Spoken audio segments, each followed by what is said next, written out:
स्वामी जी नमस्ते। एक विचार आता है, लेकिन ये प्रश्न है कि नहीं पता नहीं, लेकिन आज हिम्मत करके पूछ लेता हूँ। जैसे सामान्य मनुष्य है या तो साधक है, उसके दिमाग में तो बहुत से विचार चलते रहते हैं, काम के, घर के, धन कमाने के बहुत से विचार चलते रहते हैं। तो एक सद्गुरु के मन में कैसे विचार आते होंगे पूरे दिन में? या तो पूछ ले कि आपके मन में क्या क्या विचार आते हैं पूरे दिन और क्या सोचते रहते हो?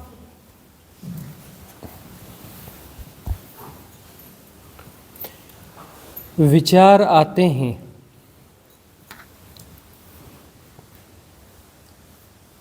विचार आते हैं, इसका क्या अर्थ हुआ? इसका यह अर्थ है कि मन है, मन है। और कौन सा मन है? Subconscious mind. सबकॉन्शियस माइंड अवचेतन मन है, तो वहाँ पर एक्टिविटी होती रहेगी, क्योंकि अवचेतन मन का अर्थ है जहाँ पर बहुत सारी धारणाएं, बहुत सारे पैटर्न, संस्कार, ये सब एग्जिस्ट करते हैं। और ये सब क्या है? फॉर्म ऑफ एनर्जी है। ये सब जो है फॉर्म ऑफ एनर्जी हैं। इनकी मूवमेंट्स चलती रहती है। इनके एक साइकिल, इनके कुछ साइकिल होते हैं जिसमें समय समय पर अलग अलग किस्म के पैटर्न, अलग अलग किस्म के विचार वह सरफेस पर आते हैं। उनकी उदीर्णा होती तो सरफेस पर आ जाते हैं। जो सरफेस पर जो विचार एक्टिवेट है वह दिखता है, जो भी एक्टिवेट है वह दिखता है। तो एक विचारों की यह श्रृंखला है जिसमें इररिलेवेंट है, अलग अलग किस्म के संस्कार, अलग अलग किस्म के पैटर्न्स, उनकी उदीर्णा हो रही है और वो प्ले कर रहे हैं सरफेस पर। कॉन्शियस माइंड जो थोड़ा सा है वह उन्हें देखता है और उसके साथ एसोसिएट होता है। उसे दिखता है, कॉन्शियस माइंड को वह प्ले दिखता है।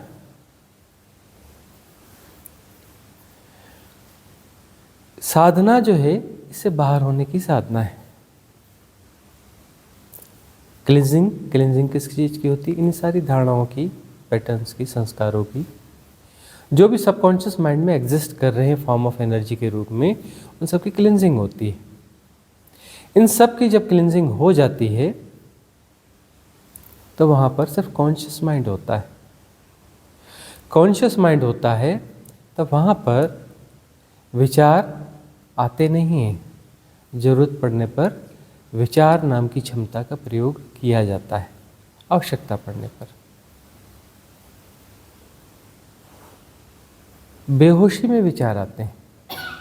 विचार बेहोशी का परिणाम है, और बेहोशी तभी हो सकती है जब सबकॉन्शियस माइंड है, और सबकॉन्शियस माइंड हैक करता रहता है। सबकॉन्शियस माइंड जो है उसने हैक किया हुआ है, ऑलरेडी हैक किया हुआ है। मन के बड़े हिस्से को हैक किया हुआ है। छोटा सा हिस्सा है जो अनहैक्ड है, जिसे हम कॉन्शियस माइंड कहते हैं, चेतन मन कहते हैं। और उस छोटे से हिस्से को कोई भी पैटर्न पहला काम करता है हैक करने का, प्ले कर रहा है। प्ले करके वह अटैक कर रहा है। अटैक करने पर, अटैक किसको कर रहा है? कॉन्शियस माइंड को। कॉन्शियस माइंड उस पर रिएक्ट करता है। रिएक्ट करते ही एसोसिएट हो जाता है, जुड़ जाता है उसके साथ में। और जैसे ही वह जुड़ता है सारी श्रृंखला शुरू हो जाती है। उसे एनालाइज करेगा, कैटेगराइज करेगा, डिफाइन करेगा, और फिर उससे रिलेटेड सारी श्रृंखला शुरू हो जाएगी। ऐसा भी होगा यदि वो पैटर्न शक्तिशाली है। यदि वो पैटर्न शक्तिशाली है, किसी खास विकार को वह पैदा कर पा रहा है, तब कलेक्टिव सबकॉन्शियस माइंड में उससे रिलेटेड जितने भी ऐसे पैटर्न्स होंगे, ऐसी फॉर्म ऑफ एनर्जीज होंगी, वह अटैक्ट होंगे, उसके साथ अटैच हो जाएंगी। वह किसकी हो सकती हैं? वह दूसरे डायमेंशन की बीइंग्स की हो सकती हैं। ऐसा कहते हैं ना कि हमें पता ही नहीं क्रोध ऐसे कैसे आया, और हमने इतना बुरा कर दिया। हम तो इतना बुरा कभी करते नहीं किसी का, हमें तो होश ही नहीं था और हमसे हो गया। अब बाद में पश्चाताप होता है, रिग्रेट होता है, हमने इसे कैसे कर दिया, हम इतने बुरे तो न थे। उस समय उस हैकिंग में कुछ और भी शक्तियां सन्निहित हो जाती हैं, शामिल हो जाती हैं, जिसे हम कलेक्टिव सबकॉन्शियस माइंड कहते हैं।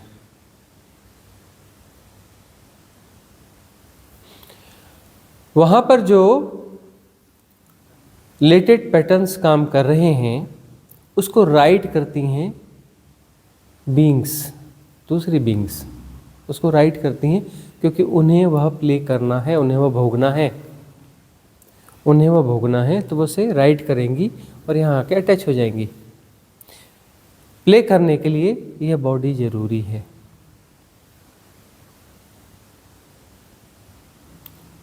प्ले करना चाहते हैं हम। प्ले क्यों करना चाहते हैं? क्योंकि प्ले करना चाहा था और नहीं कर पाए थे, इसलिए तो पैटर्न क्रिएट हुआ ना। हम कुछ करना चाहते थे, जैसा करना चाहते थे नहीं कर पाए, नहीं कर पाए तो वैसा पैटर्न क्रिएट हुआ और भीतर रह गया, सेव हो गया।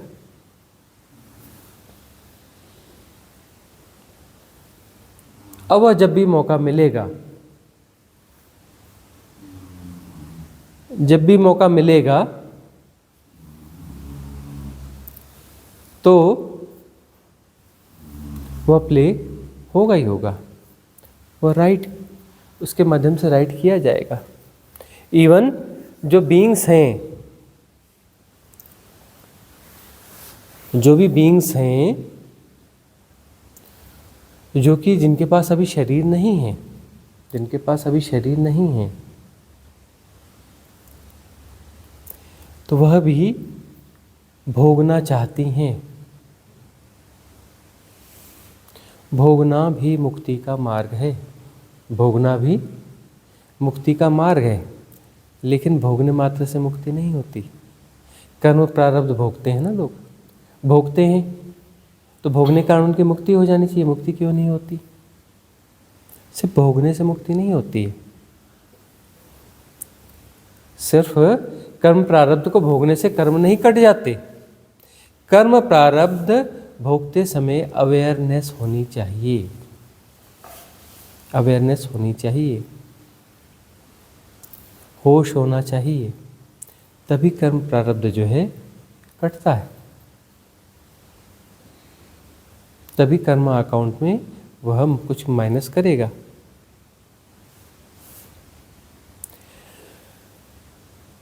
अब सवाल उठता है कि जिसकी क्लिनजिंग हो गई हो, क्लिनजिंग हो गई हो, सबकॉन्शियस माइंड ना हो, और वह किसी कलेक्टिव सबकॉन्शियस माइंड से किसी विचार को आमंत्रित भी न कर रहा हो, उनके लिए कोई अट्रैक्शन पॉइंट ना हो, तो वह क्या विचार करता रहेगा दिन भर? वही जानना है। वह क्या विचार करेगा? प्रति संवेदन से जीना होता है, प्रति संवेदन से जीना होता है। साधना की सफलता प्रति संवेदन से जीने में है। प्रति संवेदन से जीना एक प्रामाणिक जीवन होता है, जो कि तात्कालिक परिस्थितियों के अनुसार घटता है। उसके लिए प्री प्लानिंग नहीं होती। प्री प्लानिंग का अर्थ होता है मन। मन क्या है? मन एक मैकेनिज्म है जो किसी भी घटना के लिए प्लानिंग करता है, किसी भी घटना के लिए वो प्लानिंग करता है। प्लानिंग करने के लिए क्या चाहिए? कुछ मसाला चाहिए, कुछ मसाला चाहिए ना। मसाला कहाँ है? Subconscious mind.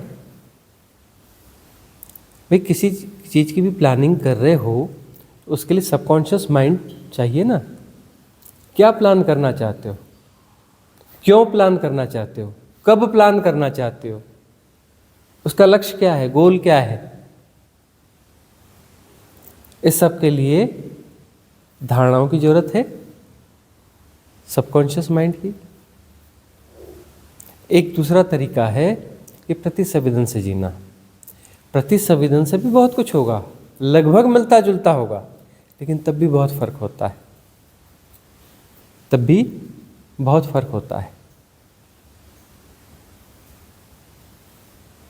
वह घटता है और यही सीखना है। लोगों को लगता है ना कि भाई ये ऐसा है कि यदि मन रहा ही नहीं तो हम काम कैसे करेंगे, परिवार कैसे चलेगा, ये सब कैसे होगा, स्मृति लोप हो जाएगा। अरे स्मृति लोप नहीं होता है, स्मृति अपनी जगह रहती है। उस स्मृति का प्रयोग होता है प्रतिसंवेदन के द्वारा। जरूरत पड़ने पर उस स्मृति से जो डेटाज लेने चाहिए वो ले लिए जाते हैं, वो डेटाज ले लिए जाते हैं। तो साधना की सारी कला प्रतिसंवेदन से जीने की कला है, प्री प्लानिंग से नहीं, मन से नहीं, प्रतिसंवेदन से जीना। प्रतिसंवेदन से जीने पर यह भी हो सकता है, प्रतिसंवेदन से जीने वाला व्यक्ति बड़ा ऑर्डिनरी मालूम पड़ेगा, बहुत ऑर्डिनरी मालूम पड़ेगा। क्योंकि जो व्यक्ति प्रतिसंवेदन से नहीं जी रहा है वह अपने आप को क्या कर रहा है, कंट्रोल कर रहा है, दमित कर रहा है, मन को कंट्रोल कर रहा है। तो वह जो व्यक्ति है जहां पर क्रोध करना चाहिए, हो सकता है वह अपने आप को दबा रहा हो। जहां पर हंसना चाहिए वहां अपने आप को रोक रहा हो। जहां पर रोना चाहिए अपने आप को रोक रहा हो, अपने आवेगों को, अपने भावों को प्रदर्शित नहीं करता होगा। और प्रतिसंवेदन से जो व्यक्ति जी रहा है वह आपको अटपटा लग सकता है, बेमौके हंस भी सकता है, बेमौके रो भी सकता है, बेमौके गुस्सा भी कर सकता है। प्रतिसंवेदन से जीता है। ऐसे ही घटना घटी कि एक सद्गुरु हुए, उनके एक पट्ट शिष्य थे और वह भी परम ज्ञान को उपलब्ध थे। यह घटना जैन परंपरा की है, जैन परंपरा के वो सद्गुरु थे। तो जब उनकी मृत्यु हुई तो वो जो पट्ट शिष्य है वह फूट फूट के रोने लगे। उन्हें स्थिवर कहा जाता था। स्थिवर यानी जो अपने भीतर ठहर गया हो, स्थिवर कहा जाता था। और वह बच्चों की तरह बिलख बिलख के फूट फूट के रोने लगे। तो सारे लोग हैरान हो गए, परेशान हो गए, आश्चर्यचकित हो गए। हुआ क्या, ये तो स्थिवर है, स्थिवर को क्यों रोना चाहिए, उसे तो सहज रहना चाहिए ना। तो हमने पहले भी कहा था कि जो ज्ञानी पुरुष है वो प्रेडिक्टेबल नहीं होता है, वह किसी परिभाषा में आता नहीं, समाता नहीं, उसका कोई आचरण निश्चित नहीं होता। मन की धारणाओं से जी रहा हो तो धारणाएं तो फिक्स है, तो उस अनुसार उसका आचरण होगा। और वो धारणा मुक्त है, धारणा मुक्त है तो प्रतिसंवेदन से जिएगा।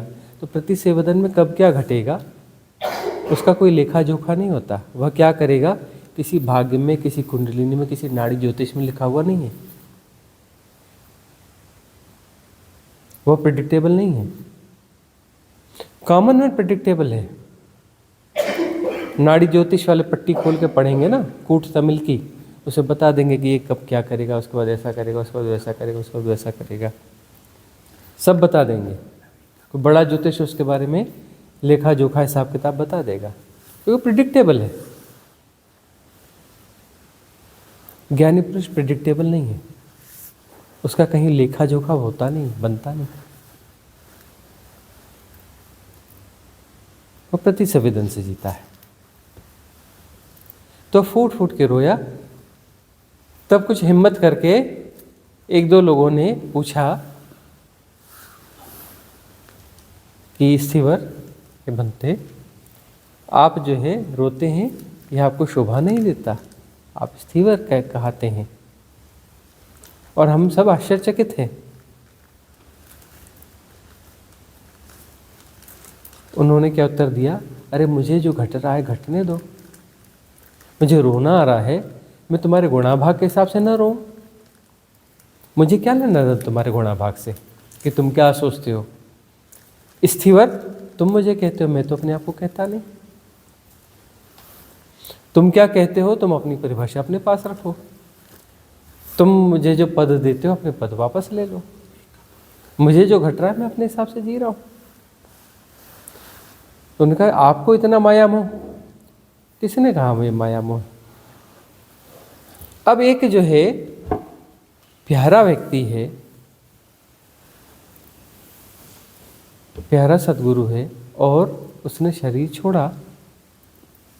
अब वह संग साथ में आगे नहीं रहेगा, और भीतर से कुछ घट रहा है, घट रहा है तो घट रहा है, हो रहा है सो हो रहा है। उसमें मैं गुणाभाग क्यों लगाऊंगा? जो हो रहा है सो ठीक है। अब यह बात जो है समझ में नहीं आएगी। ऐसा कहा जा सकता है कि वह जस्टिफाइड कर रहा है, कि वह जो है कुछ कह सकते ना कि अपने उसको जस्टिफाई कर रहा है, अपने अटैचमेंट को जस्टिफाई कर रहा है। लेकिन जो समझ पाएगा वो समझ पाएगा कि प्रति संवेदन को जी रहा है।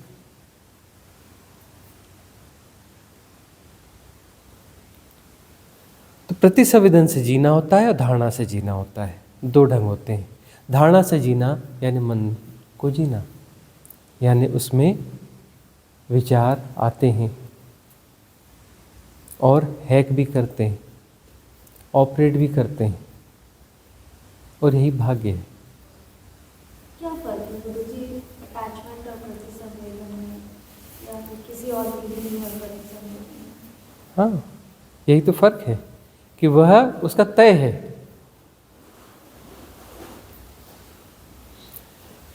कॉमन मैन जो धारणा से जी रहा है, उसका तय है कि इसके बाद क्या होगा, इसके बाद क्या होगा, इसके बाद क्या होगा, वह तय है। प्रति संवेदन में तय नहीं है क्या होगा, उसके बारे में तय नहीं किया जा सकता। कैसे पता चलेगा प्रति संवेदन में जी रहे? प्रति संवेदन में जी रहे हैं उस समय विचारों की कोई श्रृंखला नहीं होगी, अंदर ऊहापोह नहीं होंगे, अंदर द्वंद्व नहीं होगा, डुअलिटी नहीं होगी, यह करूं कि यह करूं, यह करूं कि यह करूं, है ना। ये धारणागत रूप से होता है। धारणाएं खड़ी होती हैं, यह करूं कि यह करूं, यह करूं कि यह करूं, ऐसा दिखता है। अंततः कौन सी धारणा जीतेगी वह भी तय होता है कि अंततः यही धारणा जो है उस पर फैसला आ जाएगा उसके पक्ष में।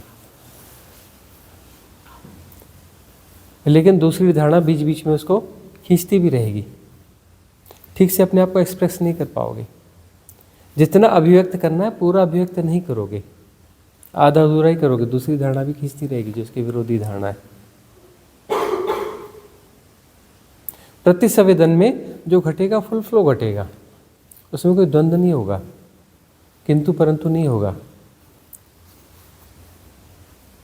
तुम हाँ, जो धारणा के द्वारा जो चीज़ें होती हैं उसमें बहुत सारी धारणाएं एक्टिवेट होती हैं। करते हुए भी मन आगे पीछे होता है, करूं कि न करूं, करूं कि न करूं। इस प्रकार से द्वंद्व चलता रहता है। और प्रति संवेदन में एक फ्लो में चीज़ होती है, वहाँ कोई किंतु परंतु ये सब चीज़ें काम नहीं करती।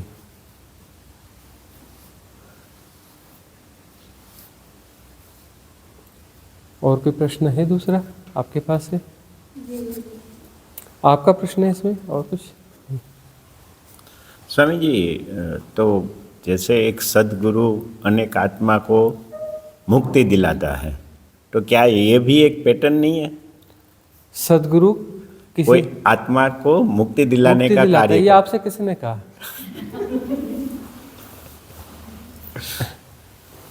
सदगुरु किसी को मुक्ति नहीं दिलाता, मुक्ति दिलाने का कार्य करता है। वो खुद मुक्त हुआ है और अपनी मुक्ति को, अपनी फ्लावरिंग को जी रहा है। सिर्फ अपनी फ्लावरिंग को जी रहा है, वो किसी को मुक्त नहीं करता। यह अलग बात है कि उसकी फ्लावरिंग जो है, उसकी फ्लावरिंग से अन्य लोगों को प्रेरणा मिलती है। मैरीगोल्ड के पौधे लगाते हो ना ढेर सारे, मैरीगोल्ड के बाग देखे होंगे, उसमें कलियां आती जाती। मैरीगोल्ड का बाग हो तो हजारों कलियां आ जाती हैं, बड़ी बड़ी होने लगती हैं, खिलती नहीं है। अचानक किसी दिन एक कली फूल बनती है,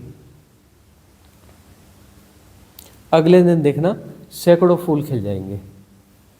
जब तक एक शुरुआत नहीं होगी, बाकी कलियां बड़ी होती जाएंगी, खिलेंगी नहीं।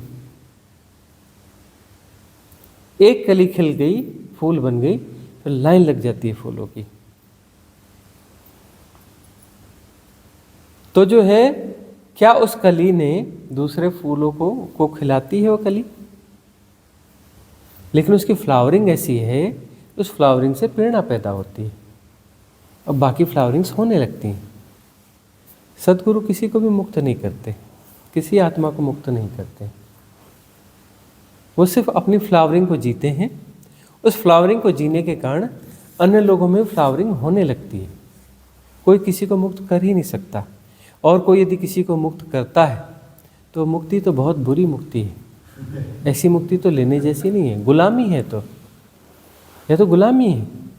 मतलब कोई मुझे मुक्त कर रहा है, इसकी गरिमा क्या है, इसका गौरव क्या है? कोई दूसरा मुझे मुक्त कर रहा है, तो ऐसी मुक्ति किस काम की? मतलब मैं चाहूँ ना चाहूँ, कोई दूसरा मुझे मुक्त कर देगा। तो मेरी फ्री विल कहाँ गई, मेरी स्वतंत्रता कहाँ गई? और उसका गुण गौरव क्या हुआ? उसका कोई गुण गौरव होगा कि दूसरे ने मुझे दिया, एक भीख दे दी मुक्ति की, भीख में मिली मुक्ति जो है, उसका कुछ गुण गौरव होगा?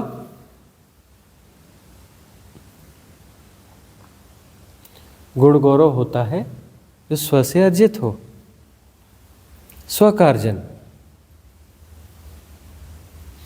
तो साधना अपनी होती है और मुक्ति भी अपनी होती है, और उसी का गुण गौरव है। मुक्ति कभी किसी को दी नहीं जा सकती, ट्रांसफरेबल नहीं है, इसका विनिमय नहीं हो सकता। मुक्ति का कोई विनिमय नहीं होता है। साधना दी नहीं जा सकती, साधना की प्रेरणा दी जा सकती है। मुक्ति घटित होती है स्व की साधना से। मुक्ति स्वकार्जन है, इसलिए वह गरिमामय है। और यही इसका सौंदर्य है कि कोई दूसरा हमें मुक्त नहीं कर सकता। यह हमारा, यह जो है इसका सौंदर्य है, यह इसकी क्वालिटी है। गुरुजी, मनीषा खरब जी का दिल्ली से प्रश्न है, यदि परमात्मा भी एक हाइपोथेसिस है तो क्या अज्ञेय ही परम सत्य है जिसे कभी पूर्णतः नहीं जाना जा सकता? क्या यही वह रहस्य है जिसे अलग अलग नाम देने के प्रयास जारी हैं और विभिन्न प्रश्नों के उत्तर के रूप में साधक खोज कर भी नहीं खोज पा रहे?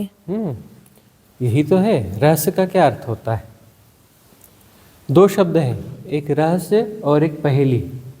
पहेली वह है जो सुलझा ली जाएगी, है ना। रामानुजन है ना, महान गणितज्ञ हुए ना, मैथमेटिशियन हुए ना, क्या बोलते हैं उसको? थ्योरम। थ्योरम्स जो है उन्होंने बहुत सारे दिए।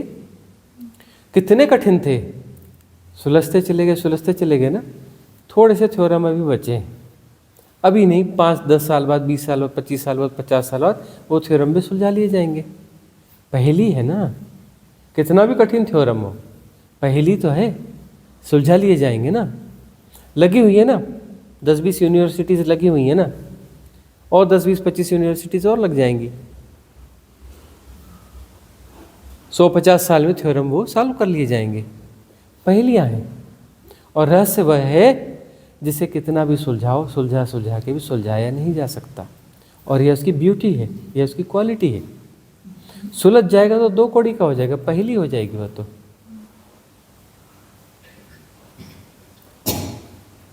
उसमें रहस्यों को सुलझाने के लगातार प्रयास होते हैं, बोर्डम नहीं आती। दुनिया का कुछ भी काम कर लो, बोर्डम आ जाएगी। राजनीति में लगे रहो, ऊंचाई पे पहुंचते रहो, लेकिन एक दिन बोर्डम आ जाएगी, है ना।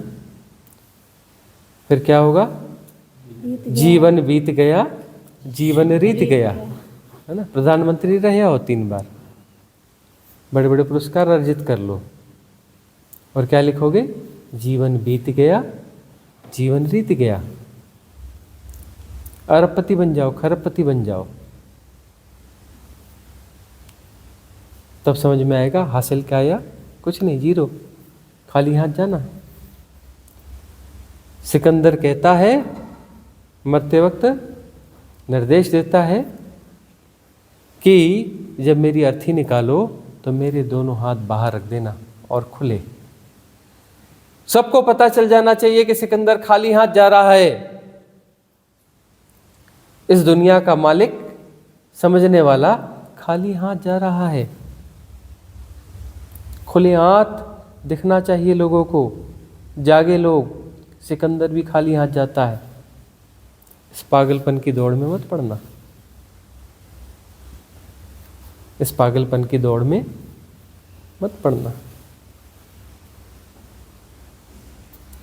तो जो है पहेली है, पहेली वह है जिसे सुलझा लिया जाता है, और पहेलियाँ बोर्डम पैदा कर देती हैं। लेकिन रहस्य को कब से सुलझाया जा रहा है? कितने वेद उपनिषद, कितने गुरु सदगुरु, है ना। हरि अनंत, हरि कथा अनंता, लेकिन बोर्डम नहीं होती, नहीं होती ना।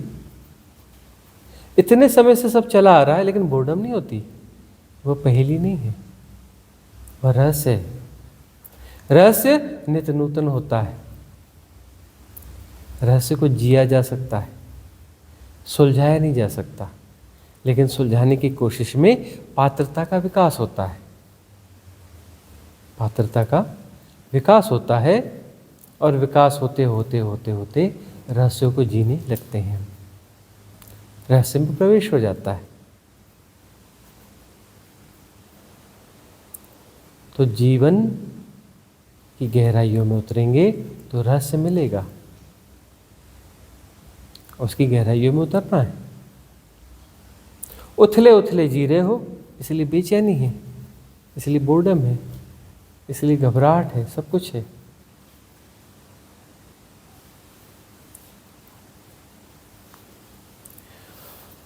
उसका तो कोई नाम हो नहीं सकता।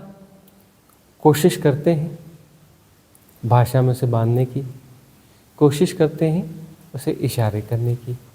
तो सब हाइपोथेसिस है, सब कुछ हाइपोथेसिस है। अरे छोड़ो, बड़ी बातें छोड़ो। ये सामने बगीचा है ना, केसर के आम का बगीचा है ना। केसर आम हाइपोथेसिस है ना। आम, केसर वाला आम, केसर प्रजाति का आम, एक हाइपोथेसिस है। वो केसर प्रजाति का आम नहीं है। वो पेड़ है ना, पेड़ों का बाग है ना।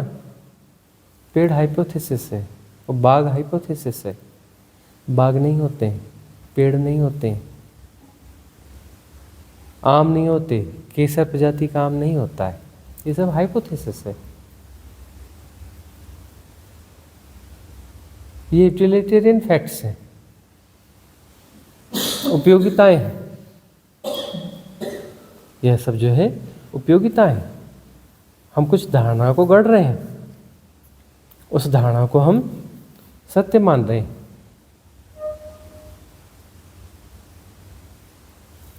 वस्तुतः वो ऐसा है ही नहीं, उसका कोई नाम नहीं है।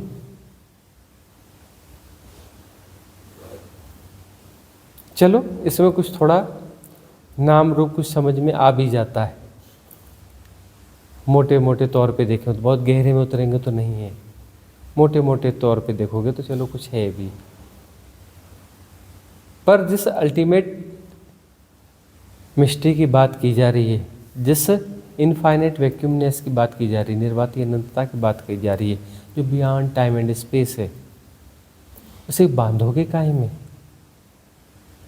मन तो इसे कहीं बांध भी लेगा, इसे समझना थोड़ा मुश्किल भी पड़ेगा कि वह पेड़ नहीं है, वह आम नहीं है, वह केसर आम नहीं है, वह बाग नहीं है। इसे समझने में थोड़ी दिक्कत भी होगी। वह है नहीं, परिकल्पना है, वह परिकल्पना है, सत्य नहीं है। लेकिन वह परिकल्पना काम चलाऊ परिक्रमा है, परिकल्पना है, व्यवहारिक सत्य है।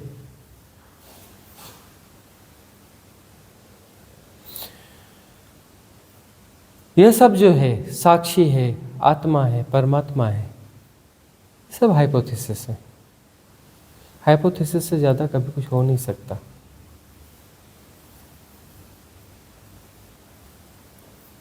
ये परमात्मा है, परमात्मा के यह गुण हैं।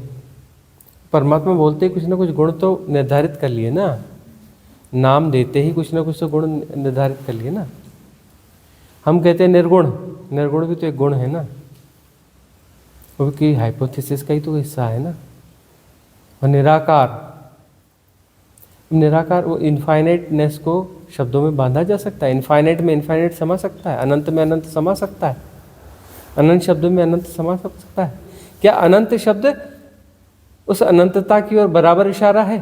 इशारा है, लेकिन बराबर एग्जैक्ट इशारा है, परफेक्ट इशारा है? हो ही नहीं सकता। अनंतता जीने वाली चीज़ है, उसे आप एक्सप्लेन नहीं कर सकते, डिफाइन नहीं कर सकते, परिभाषा नहीं दे सकते। परिभाषा का क्या मतलब होता है? उसकी परिधि खींचते हो, है ना। किसी की चीज़ की परिभाषा करते हो, मतलब उसकी पूरी सीमा रेखा खींचते हो, बताते हो कि ऐसा है, वैसा है, यह है, वह है। इसकी परिधि, इसके अंतर्गत जो आता है वह यह है। वह किसी के अंतर्गत आता ही नहीं, उसकी तो कोई परिधि नहीं है,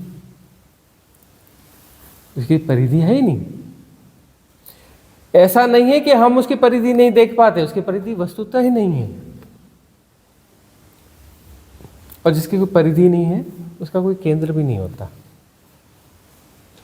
उसका तुम गुण कहाँ से निकालोगे? न उसका कोई केंद्र है और न उसकी कोई परिधि है। परिधि होगी तब तो केंद्र निकालोगे ना। बगैर परिधि के केंद्र तय किया जा सकता है? वह निर्विकार है, वहाँ कुछ है ही नहीं। और अनंतता है, निर्वाती अनंतता है। तो ये सब जो है हम इशारे कर रहे हैं, परमात्मा कहो, ईश्वर कहो, निर्वाती अनंतता कहो, शिव तत्व कहो, ये सब इशारे हैं। पर वस्तुतः वह इसमें समाता नहीं है। इसमें समा जाए तो बस शब्द सुन के ही बात हो जाए। तो इतने शब्द तो सुन रहे हो, बात बनती कहाँ है? ये डूबने वाली बात है, इसमें खुद डूबना पड़ता है। खुद हुए बिना नहीं जान सकते। परमात्मा हो जाओगे तो परमात्मा को जान लोगे, उसके पहले तुम परमात्मा को नहीं जान सकते। परमात्मा को छुआ नहीं जा सकता, परमात्मा हुआ जा सकता है, और कोई उपाय नहीं है। परमात्मा हुए बगैर परमात्मा को नहीं जाना जा सकता, है ना। ये परमात्मा हो जाओगे तो परमात्मा शब्द पे हंसोगे, क्योंकि वो परमात्मा नहीं है, परमात्मा एक हाइपोथेसिस है। और तुम जो होगे वो कुछ और है, वो किसी परमात्मा में नहीं आएगा, तुम्हारी हाइपोथेसिस में वो नहीं समाएगा। लेकिन तब भी तुम उस हाइपोथेसिस को धन्यवाद दोगे कि उस बहाने कुछ तो हुआ, कुछ दायरे तोड़ने में मदद तो मिली। तुम किसी बड़े की चाह में छोटी छोटी चीज़ों को तोड़ा तो तुमने, छोटे छोटे बहुत सारे जो व्रत हैं, जो फसव्वल है, जो बंधन है, जो क्षुद्रताएं हैं, उन क्षुद्रताओं को तुमने विसर्जित किया बड़े की चाह में। है वो बड़ा लोभ, लेकिन छोटे छोटे 1000 लोभों को विड्रा तो कर लिया। फैले तो सही तुम, और जब फैलना सीख लिया तो हिम्मत बनती है और फैलने की, छलांग लेने की हिम्मत आती है। यह हाइपोथेसिस फिर उस अल्टीमेट में छलांग लेने की हिम्मत पैदा करती है। जब तुम इतना फैल गए, 1000 लाख गुना फैल गए, तो फिर अनंतता में भी छलांग ले सकते हो। वो अनंत गुना नहीं होता, अनंत गुना भी पूर्ण नहीं है, क्षुद्र ही होगा। उसका अनंत गुना भी क्षुद्र ही होगा, क्योंकि वो किसी काउंट में है ही नहीं। जहाँ भी काउंटिंग है वो क्षुद्रता की ही काउंटिंग होगी। कितना भी बड़ा घेरा खींच लो, वो क्षुद्र ही होगा। इन्फिनिट की सापेक्षता में उसकी वैल्यू इक्वल टू 0 ही होगी। खरबों खरब, billions of billions light years की त्रिज्या लेकर के व्रत खींचोगे तो उसकी वैल्यू भी इक्वल टू 0 ही होगी इनफाइनाइट की सापेक्षता में। तो तुम्हारी जो भी परिकल्पना है वो किसी बड़ी क्षुद्रता की तरफ जाती है। तो हम जो महत्तम क्षुद्रता हमने निर्मित की है वह है परमात्मा। वो हमारी महत्तम क्षुद्रता है, हमारी मस्तिष्क की अंतिम संभावनाएं। लेकिन ठीक है, यह हाइपोथेसिस भी ठीक है। छोटी छोटी क्षुद्रताएं तो मिट गई और फैलने का बोध हुआ। उस फैलने का आनंद कहीं ना कहीं हमें मिला, कोई ग्लिम्स मिली।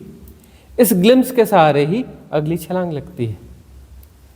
उस छलांग में हम विसर्जित हो जाते हैं और वही हो जाते हैं, तत्वमसि। वही हैं हम और वही हो जाते हैं, क्योंकि हम हैं ही वही। तो ये बस जो धारणाएं हैं, ये धारणाएं हिप्नोटिज्म, ये विसर्जित होने हैं। इसके विसर्जन के लिए इन हाइपोथेसिस की जरूरत पड़ती है। मतलब छोटे छोटे लाखों करोड़ों हिप्नोटिज्म हैं, इनको हम विड्रा करते हैं एक बड़े हिप्नोटिज्म को एडाप्ट करके। और सदगुरु अवेयर होता है, जो अंततः सारे सहारे छीन लेता है, सारे आलंबन छीन लेता है। तुम्हें कहीं बंधने नहीं देगा, तुम्हारे सारे आलंबन छीन लेगा। इन आलंबनों के सहारे तुम नई सृष्टि, नए बंधन निर्मित कर सकते हो। इसलिए वो तुम्हारे हाथ में कोई आलंबन छोड़ेगा नहीं।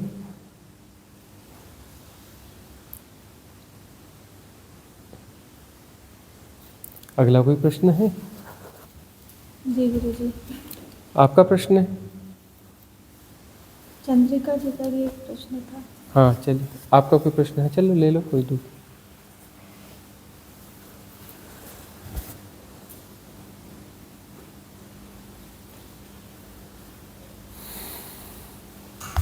इनका मिल नहीं रहा है। हाँ, आप ले लीजिए।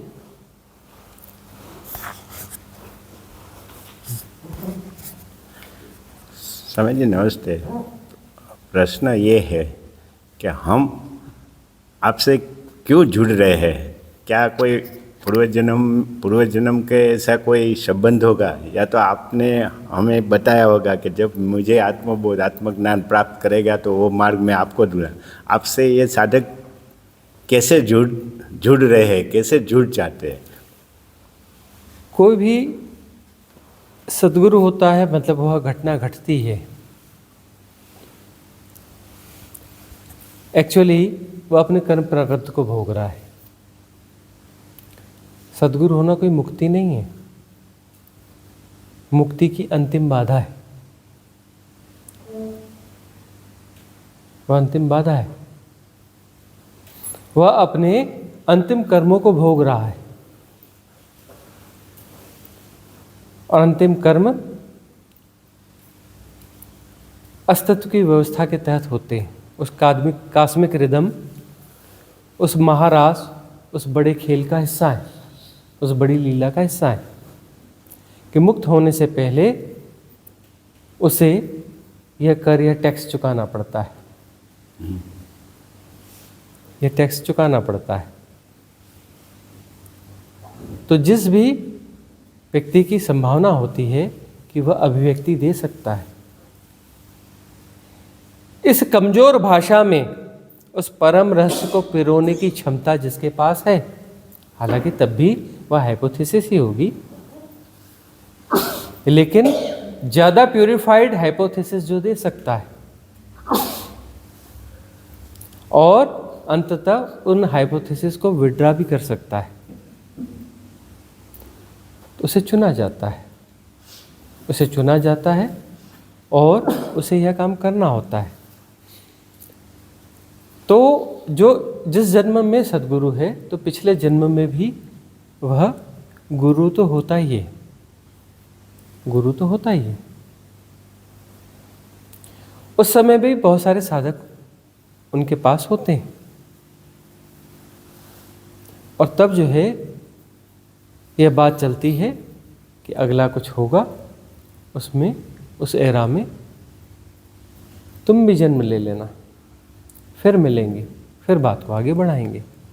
ऐसा होता है, लेकिन सारे ऐसे होते हैं, सारे लोग वहाँ से नहीं आए। बहुत सारे ऐसे भी होते हैं जो दूसरे गुरुओं और सद्गुरुओं के सानिध्य में रहे हों, लेकिन वहाँ उनकी बात नहीं बन पाई। तो अस्तित्व में एक व्यवस्था है कि वह जो है शिफ्ट कर दिए जाते हैं। अब वो किसी सद्गुरु के पास रहे हैं, वह तो मुक्त हो गया, उसका तो बात पूरी हो गई।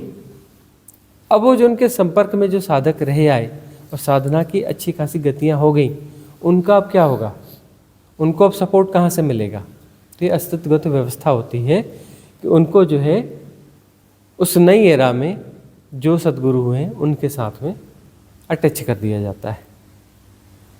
इसलिए कहीं कोई संबंध होते नहीं है, कहीं कुछ नहीं होता है, हज़ार चीज़ें रहती हैं, लेकिन रेजोनेंस बैठता है। हज़ार ऑप्शन तो रहते हैं ना, रेजोनेंस सब जगह क्यों नहीं बैठता? किसी पर्टिकुलर जगह में जाके रेजोनेंस क्यों बैठता है? और कहाँ से कहाँ आकर के जुड़ भी जाते हैं। कल तक दूर दूर का कोई नाता नहीं था और अब परम्प्रिय हो गए। ऐसा क्या हो जाता है? उसमें अस्तित्व की भूमिका है, द लॉ की उसमें इनबिल्ट है इस सारी प्रक्रिया में। वह अपने आप जोड़ देता है उसकी पात्रता के हिसाब से। इसमें एक काम यह भी होता है कि कोई भी सद्गुरु हो, वह एक divine cosmic support system build करते हैं शरीर छोड़ने के पहले, अपने महापरिनिर्वाण के पहले एक divine cosmic energy support system build करते हैं कॉस्मॉस में। वो संधिकाल होता है, दो डायमेंशंस के बीच का संधिकाल होता है, वहाँ पर वह स्टेबल किया जाता है एनर्जी का सपोर्ट सिस्टम। और उसमें जो है बहुत सारे प्रोग्राम्स फीड कर दिए जाते हैं, बहुत सारे डेटाज उसमें डाल दिए जाते हैं, वह डेटाज काम करते रहते हैं। यह जो तुम देखते हो ना कि ये मोबाइल का टावर कैसे काम करता है, अभी आश्चर्य नहीं होता? जब नया नया आया था तो लोगों ने बटन दबाया और फ़ोन पे बात होगी तो लोगों ने बड़ा आश्चर्य किया, ऐसे कैसे हो जाता है? इतना सा जेब में रखा है, कहीं भी जा रहे हैं, तार भी नहीं है और जुड़ गया। और उसके बाद में ये स्मार्ट वाला आ गया, अरे इसमें सब दिखता भी है। जो व्हाट्सअप कॉल और जब होने लगी उसमें दिखने लगा तो लोगों को बड़ा आश्चर्य हुआ शुरू में, बाद में हैबिचुअल हो गए, ये नॉर्मल बात है। जबकि अभी भी आंखें मलो, अपने आप को झकझोरो और देखो तो लगे अरे ये सब क्या फीचर्स हैं, कैसे काम करते हैं, ये काम कैसे करते हैं? सब उसी सिस्टम से ही काम करते हैं कि डिवाइन कॉस्मिक सपोर्ट सिस्टम में कहीं पर है, ठीक है ना, तो क्लाउड मेमोरी है कहीं पर है, डेटाज हैं उसमें, और वो डेटाज जो है काम करते हैं। उसके साथ में बहुत सारी चीज़ें हैं, वो कैसे, कहाँ पर, वो किस प्रोग्राम के तहत आगे फंक्शन में आएंगे। बहुत सारे फंक्शंस हैं, काम करते हैं। चूँकि वह दला में है इसलिए ये चीज़ें ईजाद हो पा रही हैं। ये तो दलाई है ना, वैज्ञानिकों ने स्पेक्ट्रम बनाई ऐसा थोड़ी ना, स्पेक्ट्रम पहले से थी, उसे सब ढूंढा, उसके नियम ढूंढे और उसे जो है उसके लिए यूज़ करने के जो सिस्टम है वो डेवलप किए। सिस्टम जो डेवलप किए वह भी उन्होंने पूरा कुछ किया ऐसा नहीं है, वो पहले से उसका सब कुछ था कि ऐसा ऐसा होगा तो ऐसा ऐसा काम करेगा। इन्होंने कोई नई चीज़ बनाई हो ऐसा इन्हें लगता है, पर वो नियम था ही, उस नियम को सिर्फ ढूंढा गया कि इस प्रकार का स्ट्रक्चर होगा, इस प्रकार का यह सब कुछ होगा तो ये इस प्रकार से ये काम करेगा, सब उसे ढूंढा गया है। बिजली बनाई नहीं गई, बिजली के नियम ढूंढे गए। क्या नाम था उसका? Edison, Thomas Edison. वह जो है दुनिया भर की बातें होती तो जाके पूछता था लोगों से कि ये बिजली क्या है। लोग बोलते बिजली के तुम आविष्कारक हो और तुम पूछते हो बिजली क्या है। अरे बिजली का मैं आविष्कारक नहीं हूँ, बिजली के सिद्धांतों को ढूंढा है, मैंने बिजली बनाई नहीं और मुझे नहीं पता बिजली क्या। मैं पूछता हूँ लोगों से, किसी को पता हो तो मुझे बताओ कि ये इलेक्ट्रिसिटी है क्या, व्हाट इज़ इलेक्ट्रिसिटी, मुझे नहीं पता। इलेक्ट्रिसिटी को ऐसे यूज़ किया जा सकता है यह मुझे पता है, इलेक्ट्रिसिटी क्या है मुझे नहीं पता। यह एडिसन का कहना था, थॉमस एडिसन का कहना था।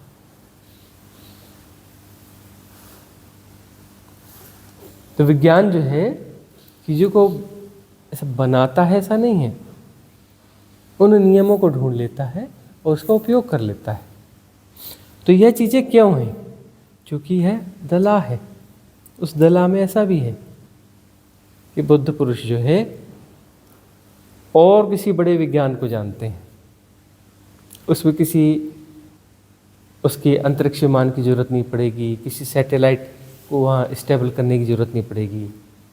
अब नहीं, विज्ञान के तहत सैटेलाइट बनाने पड़ते हैं, सैटेलाइट की बड़ी छोटी लिमिट होती है, कहीं काम करेगा कहीं नहीं करेगा, कहीं कुछ करेगा, और वो divine cosmic support system stable करेंगे, बराबर काम करेगा। ऐसा नहीं सिग्नल नहीं मिल रहा है वाला चक्कर नहीं होता वहाँ पे, सिग्नल वीक वाला कोई चक्कर नहीं होता, वो सिग्नल बराबर काम करते हैं। कब कहाँ किस व्यक्ति को क्या सपोर्ट देना है, कहाँ से वो लिंकअप था, कहाँ पहुँचाना है, वह उसमें फीड होता है, बराबर वैसा हो जाता है। वहाँ सिग्नल वीक नहीं होते कभी।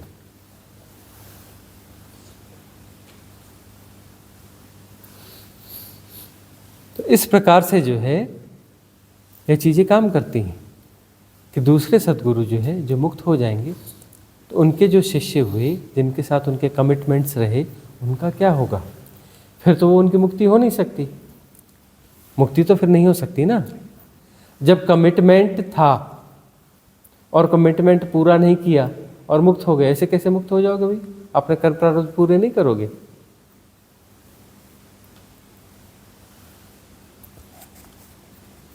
एक सुना होगा ना, सबे सयाने एक मत।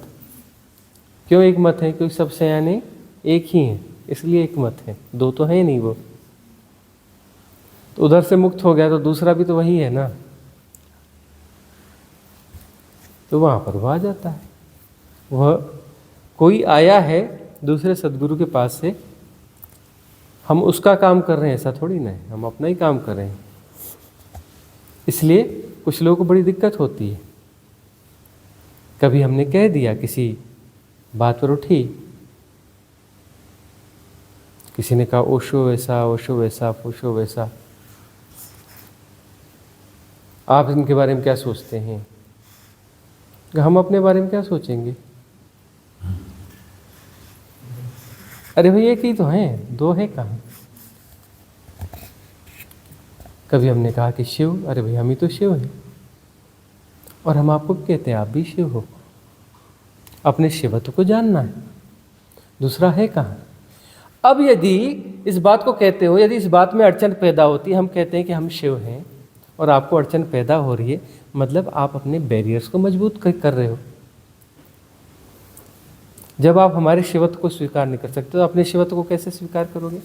बोलोगे नहीं जी, बहुत कठिन डगर है, बहुत मुश्किल है, जन्मों जन्मों की यात्रा है, और जन्मों जन्मों की यात्रा के बाद हम किसी परमात्मा को ढूंढेंगे, उसको खोज लेंगे, उसके सिंहासन के बाजू में बैठेंगे, है ना, उस लोक में जाएंगे ट्रैवल करके, वहाँ पर कोई परमात्मा मिलेगा, थोड़ा लंबा चौड़ा होगा, ज़्यादा ऊंचा होगा, ज़्यादा सिर होंगे, ज़्यादा हाथ होगा, बड़ा सा सिंहासन होगा, उसके बाद बाजू वाली सिद्ध शिला में हम बैठेंगे। स्वीकार ही नहीं कर पाते कि हम परमात्मा हैं, हम परमात्मा से मिलेंगे। अरे परमात्मा ही है, दूसरा तो कोई है नहीं, कहाँ देख पा रहे हो? खुद ही सेपरेशन को बनाए रखना चाहते हो ना, परमात्मा अलग और मैं अलग, सेपरेशन को जीना चाहते हो ना, फिर कहते हो हम फंसे हुए हैं, ये तकलीफ है, वो तकलीफ है। अरे सेपरेशन को जी रहे हो तो तकलीफ नहीं रहेगी, सेपरेशन को जियोगे तो दुख तकलीफ में तो जियोगे ही ना। पक्षी को सेपरेशन का बोध नहीं है तो उसे कष्ट होता है, उसे क्या होता है? कष्ट होता है, दुख नहीं होता ना, उसे सेपरेशन का बोध नहीं है ना। चींटी है, पक्षी है, पेड़ है, इन्हें कष्ट होते हैं। पेड़ की डाली काटोगे, पेड़ को कष्ट होगा, है ना, दुख नहीं होगा। दुख मनुष्य को होगा क्योंकि वह सेपरेशन को के बोध को जानता है, अपने सेपरेशन को जीता है। तो सेपरेशन को यदि वह जीता है, दुख होगा उसे, और किसी जीव को दुख नहीं होता मनुष्य के अलावा। तो मन इतना सघन चाहिए, इतना सघन मन जो है दुख को अनुभव कर पाता है। ज़्यादा सघन मन है तो सघन मन के साथ ही तो इंटेलिजेंस भी है ना। इंटेलिजेंस आती कहाँ है? मन के थपेड़ों से ही तो इंटेलिजेंस पैदा होती है ना। मन पूरी तरह से बेकार चीज़ है क्या? अरे मन के जो थपेड़े हैं, ये जो थपेड़े पड़ते हैं, इन थपेड़ों से मन निर्मित होता है, इन थपेड़ों से विजडम क्रिएट होती है, इंटेलिजेंस क्रिएट होती है। इंटेलिजेंस जो है राइट इंटेलिजेंस बनती है, राइट इंटेलिजेंस विजडम। यही तो क्रम है ना, क्रम तो यही होगा ना। ये सारे थपेड़े जरूरी हैं, इन थपेड़ों के बाद तो विकास होता है।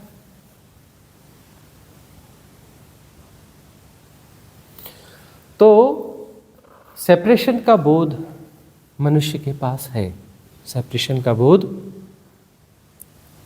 मनुष्य के पास है, और इसका दुख है। और दुख है, दुखी हो तो धन्यवाद देना, कि दुख जो है मार्ग है, दुख मार्ग है। दुख बढ़ेगा, मुक्ति की खोज बढ़ेगी, सेपरेशन को विड्रा करने की ताकत आएगी, क्षमता आएगी, साहस आएगा। दुखी नहीं रहोगे, दुख नहीं घटेगा, साहस तुम में आएगा। तुम अपना कंफर्ट जोन छोड़ना ही नहीं चाहोगे। जिनके पास अपने कंफर्ट जोन है वो उसे त्यागने के लिए तैयार ही नहीं होते। जब कंफर्ट जोन दिक्कत में आता है, कभी कमर, कभी टांगे दुखती हैं, कभी आंखों के नंबर के चश्मे बढ़ते हैं, कभी दूसरा कोई कंफर्ट जोन, आर्थिक हानि होती है, कभी संबंधों से धोखे मिलते हैं। जब कंफर्ट जोन टूटता है तब होश आता है कि ये सेपरेशन जो है, हमको लग रहा था इस सेपरेशन को हम इतना मजबूत कर लेंगे कि कंफर्ट जोन शाश्वत हो जाएगा। कंफर्ट जोन कभी भी शाश्वत नहीं होता। अरे जिन लोगों ने बड़े शानदार कंफर्ट जोन बनाए हैं ना, उन कब्रों के भीतर वो तड़प रहे होते हैं। वीआईपी कब्रें बनाई हैं लोगों ने, जैसे वीआईपी महल भी कह सकते हो या वीआईपी कब्र कह सकते हो, है ना। फुली सेंट्रलाइज्ड एसी, है ना, लग्जरी कारें और यह और वह। तो अपने लग्जरी महल से निकल के लग्जरी कार में बैठ के वो किसी बार में जाते हैं। क्यों जाते हैं भाई बार में? क्योंकि वो कंफर्ट जोन में छटपटा रहे थे, तड़फड़ा रहे थे। या किसी पार्टीज में जाते हैं तो पार्टीज जाने की एक टेम्पररी बार बनाया जाता है। भाई किसी भी हॉल में पार्टी कर रहे तो उसको टेम्पररी बार बनाते हैं, तो वहाँ पे शराब पी जाएगी, थोड़ा बार उसमें जैसे उसमें डांस होगा, है ना, साथ में कुछ खाने पीने का आइटम होगा। नशा पता ही तो होता है ना पार्टीज में, और क्या होता है? नशा पता ही तो होता है ना, अपने आप को भूलने की कोशिश होती है ना, ये भी तो नशा ही है। कौन से वो जो बेहुदे वाले डांस, वो क्या है? अपने आप को भुलाने की कोशिश ही तो है। कोई सहज सहज डांस होते हैं क्या? वह नृत्य, वो नृत्य कहे जा सकते हैं क्या? उन्हें डांस ही कहना चाहिए, नृत्य नहीं कहना चाहिए। नृत्य बिल्कुल अलग घटना है। नृत्य में एक अलग रिदम, एक अलग सौंदर्य होता है। वो भीतर से उमगता है। ये अपनी फ्रस्ट्रेशन को दबाने के लिए एक्साइटमेंट ढूंढा जा रहा है, अपने डिप्रेशन एंजाइटी से बाहर आने के लिए कुछ एक्साइटमेंट ढूंढा जा रहा है, उसका माहौल क्रिएट किया जा रहा है। तो कितना भी स्मार्ट कंफर्ट जोन बना लो, वह उबाने वाला होता है। दुख होते हैं, दुख बढ़ते हैं, धन्यवाद देना, क्योंकि इस दुख के सहारे वह साहस पैदा होगा सेपरेशन को विड्रा करने का, क्योंकि यह पता चलेगा सारे कंफर्ट जोन एक दिन फेल्यूर साबित होंगे। कितना भी बड़ा कंफर्ट जोन बनाओ, उसके अंदर डिस्कम्फर्ट स्टार्ट हो जाता है, थोड़े समय के बाद हो जाता है ना। जीवन में दुख ना हो तो साहस नहीं आएगा। कैसे साहस आ जाएगा? स्पिरिचुअल प्रोग्रेस नहीं होगी। कि नहीं होगी, दुख के बगैर संभव ही नहीं है। तो दुख बनाया क्यों गया है? दुख है क्यों? उसकी उपयोगिता है, इसलिए दुख है। उसी से जुड़ा प्रश्न है प्रभु जी कि दुख आता है, फिर वैराग्य बोध होता है, फिर साधक का जन्म होता है, साधना शुरू करते हैं, वैराग्य बोध सघन होने लगता है, फिर ऐसी स्थिति आती है कि बस वैराग्य ही रहता है। आपका कहना है कि वीतराग होना चाहिए आगे, और साधना इस दिशा में जाए कि वीतराग घटित हो, पर मामला राग पे, वैराग्य पे ही अटका रहे, तो कैसी साधना करनी चाहिए जिससे वीतराग हो, या वीतराग ही अल्टीमेट डेस्टिनेशन है? राग को जीते जीते वैराग्य बोध होता है, वैराग्य जागता है। विरागी तो हो जाते हैं, लेकिन वीतरागी नहीं हो पाते, गाड़ी वहाँ अटक जाती है। विरागी होकर के गाड़ी अटक जाती है, और लंबे समय तक यदि विरागी होकर अटके रहोगे तो वापस रागी हो जाओगे, वापस राग को जीने लगोगे, फिर आकर्षण राग का बनने लगेगा, वापस आकर्षण राग का बनने लगेगा। तो वीतराग है राग और विराग के बीच का समन्वय, ठीक ठीक समन्वय, वह मध्य बिंदु, वह मध्य बिंदु जो है मुक्तिदायक है। देखते नहीं हो? आश्रमों में जाके देखा हो ना, वैरागियों ने बनाए होंगे ना आश्रम, वहाँ क्या चलता है? सब कुछ चलता है। दिल्ली से ज़्यादा बड़ी पॉलिटिक्स वहाँ चलती है। दिल्ली की पॉलिटिक्स क्या पॉलिटिक्स होगी? आश्रमों में जाके देखना, 2-4 दिन में पता नहीं चलेगा, लंबा रुकना तब पता चलेगा कितनी खतरनाक पॉलिटिक्स रहती है ना। जो लोग सरकारें ठीक से नहीं चला पाते ना, उन्हें आश्रमों में 6 महीने रह आना चाहिए। वहाँ जो ट्रेनिंग मिलेगी वो ट्रेनिंग कहीं नहीं मिल सकती। बड़े आराम से सरकारें चलाएंगे, सारी कूटनीति वहाँ सीख जाएंगे, सबसे ज़्यादा कूटनीति का प्रयोग जो है आश्रमों में होता है। ये वैरागी लोग थे ना, वैरागियों ने आश्रम बनाए थे ना, वहाँ कर क्या रहे हैं, पॉलिटिक्स। उसके अलावा जो जो भी संसारी करते हैं ना, उसको बड़े रूप में वहाँ किया जाता है। हम यह नहीं कहते कि बड़ा आश्रम कोई गलत चीज़ है, कि आश्रम की बड़ी बिल्डिंग कोई गलत चीज़ है, कि आश्रम में धन नहीं होना चाहिए। धन तो लगेगा ही, ज़्यादा लोग रहते हैं, ज़्यादा लोग भोजन करते हैं, ज़्यादा व्यवस्थाओं की ज़रूरत पड़ती है, तो वहाँ धन की ज़रूरत तो पड़ती है। हम ये नहीं कहते कि वो कुछ वहाँ बाकी चीज़ इंफ्रास्ट्रक्चर गलत है, कि वहाँ धन का होना गलत है, कि वो होना गलत है। हम ये कहते हैं कि चलो उन्हें वो सारे कंफर्ट जोन दिए भी जाने चाहिए। यह सनातन की परंपरा में रहा है, बाकी धर्मों की परंपरा में रहा है। जो साधक होते हैं उन्हें जो है बाकी चीज़ें उपलब्ध कराई जाती हैं, कि पछड़ों में न पड़ो, ज़्यादा पछड़ों में न पड़ो, धन कमाना, यह करना, उनमें ही उस पछड़े में पड़े रहोगे तो साधना के लिए समय कहाँ से निकालोगे। तो साधना कर रहे हो तो हम तो झमेले में ही हैं, थोड़ा तुम्हें हम दे देंगे, वही सब लोग थोड़ा थोड़ा दे देंगे, तुम तो कम से कम पछड़े में न पड़ो, साधना को सघन करो।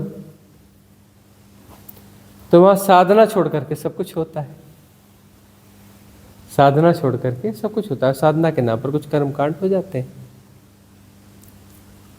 है ना, कर्मकांड होते हैं। कर्मकांड का क्या मतलब हुआ, कुछ रोबोटिक पैटर्न्स, तो रोबोटिक पैटर्न्स को मुक्त करेंगे। अब कुछ आश्रम है और सुबह 5 बजे घंटी बज जाती है और सब लोग बिल्कुल वैसे ही उठ करके चले जाते हैं, वैसे ही जाके बैठ जाते हैं, वैसे ही साधना करते हैं। इतने बजे फिर घंटी बज जाती है, फिर वहाँ पर्टिकुलर टाइम जगह पे पहुँच जाते हैं, पर्टिकुलर मेथड को कर लेते हैं। रोबोटिक तरीके से खाना खाने की घंटी बज गई, अब इसकी घंटी बज गई, उसकी घंटी बज गई, अरे बटन दबाओ तो ये बटन दबाओ तो ये पंखा चलेगा, ये बटन दबाओ तो ये बल्ब चलेगा, ये घंटी बजाओ तो ये करेंगे, ये घंटी बजाओ तो ये करेंगे, घंटी बजाओ तो ये करेंगे। रोबोटिक सिस्टम ही तो है ना, और क्या है। इसलिए तो ये इस प्रकार की रिट्रीट होती है। कोई सोचेगा कि रात के 12 बजे जो है सेशन चल रहा है, और ब्रह्म मुहूर्त में लोग सो रहे हैं। भोजन का टाइम भी फ्लक्चुएट होते रहता है, हर कहीं फ्लक्चुएशन है, कहीं पे कुछ जो है शेड्यूल्ड कुछ भी नहीं है। मन को अटपटा लगता है, हम तो बहुत कुछ ऐसा करेंगे जो मन को अटपटा लगे, हम तो प्रतिदिन कुछ ऐसा करेंगे जो मन को अटपटा लगे, जो मन के अनुकूल न बैठता हो, जो किसी धारणाओं के अनुकूल न बैठता हो। इसलिए तो अटपटा है ना। अटपटा का क्या मतलब है, मास हिप्नोटिज्म के खिलाफ है, वो अटपटा है। अटपटे बनने का क्या मतलब होता है, जो मास हिप्नोटिज्म के खिलाफ है। मास हिप्नोटिज्म कहता है कि ऐसा ऐसा ये रीति है, नीति है, ये नियम है, यह परंपरा है, ऐसा संसार में होता है। तो हम ऐसा करते हैं, जो ऐसा नहीं होता है वो हम करते हैं। ऐसा करने से क्या होगा, सबकॉन्शियस माइंड में कोई मैसेज जा रहा है, धीरे धीरे धीरे ये सेटल होगा वहाँ पर। कॉन्शियस माइंड के समझने से कुछ नहीं होता है, सबकॉन्शियस माइंड में जाना चाहिए। वायरस डाल रहे हैं, धीरे धीरे धीरे प्रवेश करेगा। इसलिए इतनी बड़ी रिट्रीट्स हो रही, 3-3 दिन की रिट्रीट सुनी होगी, ज़्यादा से ज़्यादा 7 दिन की सुनी होगी। महीने, 3 महीने, 4 महीने की रिट्रीट सुनी, 4 महीने की रिट्रीट खत्म करके यहाँ आए, फिर 1 महीने की रिट्रीट हो रही है। हो सकता है 1 साल की भी रिट्रीट हो जाए, है ना। हाँ। तो ये सब क्या है, लंबे समय तक जो है शेड्यूल को छिन्न भिन्न कर देना, सारे सिस्टम, सारे पैटर्न्स को छिन्न भिन्न कर देना। सबकॉन्शियस माइंड में जो है ना, जो चीज़ पहुंची हुई है, जड़ें जमा के बैठती है। क्लिनजिंग की बहुत सारी मेथड से काम ही नहीं करती हैं, इसलिए नई विधियां देनी पड़ती हैं। बहुत सारे लोग कहते हैं कि इतनी विधियां दे रहे हो, नई नई विधियां दे रहे हो, क्या जरूरत है इनकी, पूछते हैं हमें इसकी जरूरत क्या है? बोले इतनी विधियां पहले दी जा चुकी हैं, इतनी विधियां पहले से चल रही हैं, नई विधियों की क्या जरूरत है? अरे पुरानी विधियां काम करते करते, चाकू यूज़ करते करते करते देखते नहीं तो सब्जी काटना ही बंद हो जाता है, सब्जी कटती नहीं, बड़ी मुश्किल हो जाती है। नया चाकू खरीद के लाना पड़ता है ना, लाना पड़ता है कि नहीं, तेज धार वाला। नई विधियों की जरूरत पड़ती है, तेज धार वाली, तभी तो क्लींजिंग होगी ना, देनी पड़ती है नई नई विधियां।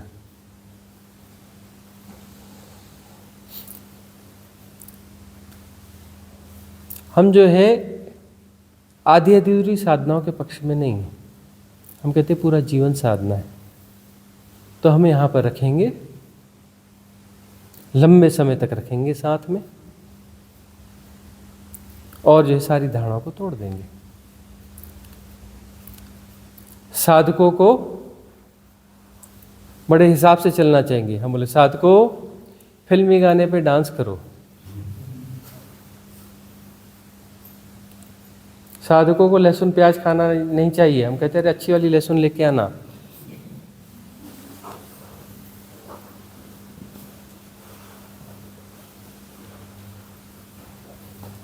हम जो है ऐसी किसी धारणाओं में बंधने नहीं देंगे। तरह तरह की धारणाओं पर चोट मारेंगे, सिर्फ वही धारणाएं नहीं टूटती, सबकॉन्शियस माइंड के अपने नियम हैं। कुछ धारणाएं टूटती हैं तो बाकी धारणाएं भर भरा कर अपने आप टूटना चालू हो जाती हैं, अपने आप टूटना चालू हो जाती हैं। कुछ टूटना चालू हुआ, तुम भीतर से तैयार होते हो बाकी चीज़ों को तोड़ने के लिए भी।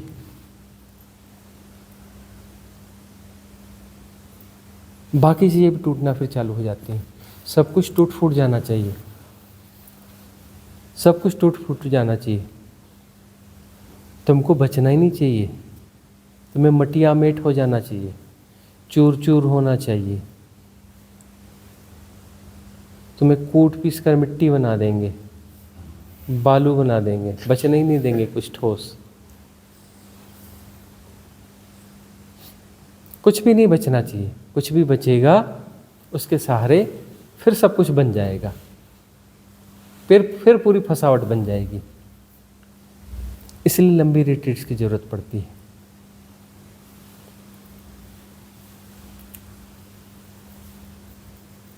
कैसे कैसे प्रयोग हो रहे हैं यहाँ पर, यहाँ सबको सब काम करना है, सब मिलजुल के करना है।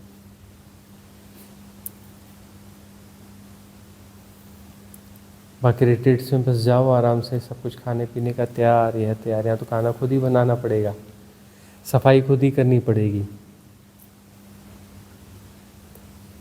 मतलब किसी भी प्रकार की कोई धारणा जो है बच नहीं पाएगी।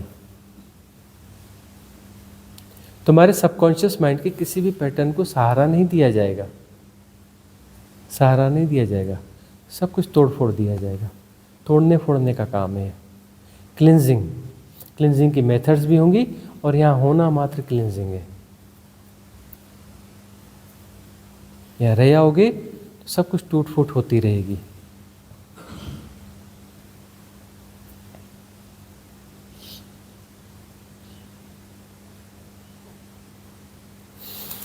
स्वामी जी ऐसा लगता है कि आपको सुन के चुटकी में ये नाव मुक्ति हो जाएगी, और बाद में सुनते तो लगता है कि ये तो लंबी यात्रा है, कब खत्म होगी। अब यह देखो कि अपने भीतर कितने बैरियर्स बना के रखे हो और साहस कितना कम है। साहस तो होना चाहिए ना। अब ये इतनी लंबी रिट्रीट्स करते हैं, बोलते नहीं नहीं जी हमारे पास सिर्फ 7 दिन की छुट्टी है, 3 दिन का यह है, यह प्रॉब्लम है, वह प्रॉब्लम है, ऐसा है वैसा है। साहस की कमी है ना। उधर का भी नहीं बिगड़ना चाहिए। कुछ तो दांव लगाना चाहिए ना कि वहाँ का भी थोड़ा बहुत वहाँ का भी बिगड़ेगा, दांव तो लगाना पड़ेगा ना। और उधर का जो है तुम बिगाड़ोगे नहीं, बचा बचा के रखोगे तो बचा बचा कर ले जा तो नहीं पाओगे ना, यहीं छोड़ कर ही तो जाओगे ना। जो संबंध हो, धन हो, संपत्ति हो, जो कुछ भी है, सब तो यहीं छोड़ के जाओगे ना। क्या लेके जाओगे? दांव तो लगाना चाहिए ना। ये छोटे मोटे यदि दांव नहीं लगा सकते तो अपने आप का दांव कैसे लगाओगे? छोटी मोटी हानियों का दांव नहीं लगा सकते तो अपने आप को दांव पे कैसे लगाओगे? लंबी रिट्रीट्स में यह भी तो एक बात है कि तुम तैयार होते हो, यहाँ देखेंगे, जो होगा सो होगा, देखा जाएगा, क्या नुकसान होना है हो जाए, संबंधी नाराज होते होंगे हो जाए,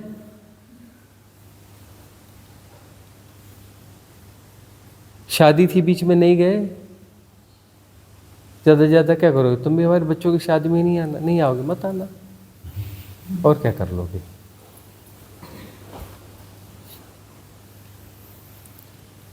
कि वो किसी बीच में किसी की डेथ हो गई, हम नहीं जा पाए ना। लोग कैसे करते हैं? डेथ हो गई तो अरे इमीडिएट में आओ, कोई फास्ट टैक्सी बुक करके आ जाओ, अरे फ्लाइट है क्या देखो, है ना, थोड़ा संपन्न होता, अरे चार्टर्ड प्लेन बुलाओ फटाफट, डेथ हो गई, आना पड़ेगा, जल्दी आओ जल्दी आओ जल्दी आओ। तब तुम जल्दी पहुंचोगे तभी तो मुर्दा जिंदा करोगे। मुर्दे को जिंदा कैसे करोगे? जल्दी पहुंचोगे तभी तो जिंदा करोगे। लेट हो गए तो मुर्दा जिंदा नहीं होगा ना, फिर तुम्हारे जाने से जो जिंदा हो जाएगा, और तुम्हारे नहीं जाने से उसको बड़ा दुख होगा, उस मरे हुए को बड़ा दुख होगा। मरा हुआ दुखी होगा क्या? और जो गया उसको तो पता ही नहीं कि पीछे का क्या हाल चाल है, उसको क्या लेना देना। मिट्टी बची है, उस मिट्टी को क्या करना है? उसको क्या बोलते हैं? उसको मिट्टी को मिट्टी में मिलाना है। उसके लिए कोई बड़ा सा अच्छा शब्द है, उसको राइट ऑफ करना है।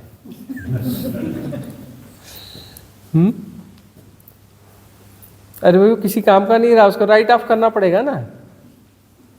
वो नहीं होता सरकारी अमलों में, हाँ, वो जो बिल्कुल बेकार हो गया, बोले इसको राइट ऑफ कर दो।